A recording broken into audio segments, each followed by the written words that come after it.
દાહોદમાં પારિવારિક ગરબા ઉત્સવમાં એક વિશેષ આકર્ષણનું કેન્દ્ર જોવા મળ્યું, જેમાં શસ્ત્ર પૂજન તથા રાજપૂતાના ગરબાનું આયોજન કરવામાં આવ્યું, જેમાં પુરુષો અને સ્ત્રીઓ પારંપરિક વેશભૂષામાં જોવા મળ્યા હતા અને સ્ત્રીઓએ પણ તલવાર રાસ કર્યો હતો।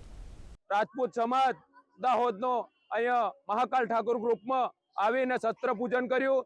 RSS માંથી આવેલા મહેમાનજીઓએ બી કર્યું અને તથા ઠાકોર ગ્રુપના તમામ સભ્યોશ્રીએ બી જે શસ્ત્ર પૂજન કર્યું છે। શસ્ત્ર પૂજનનો સૌથી મહિમા અમારા પૂર્વજોએ જેમ શસ્ત્ર અને ગીતાનું જેમ પૂજન કરતા હતા, એમ અમે જે વડીલોનો શાસ્ત્રના જેમ પૂજા કરતા હતા, એમ અમે આજે શસ્ત્રનું બી અહીંયા પૂજન કર્યું છે।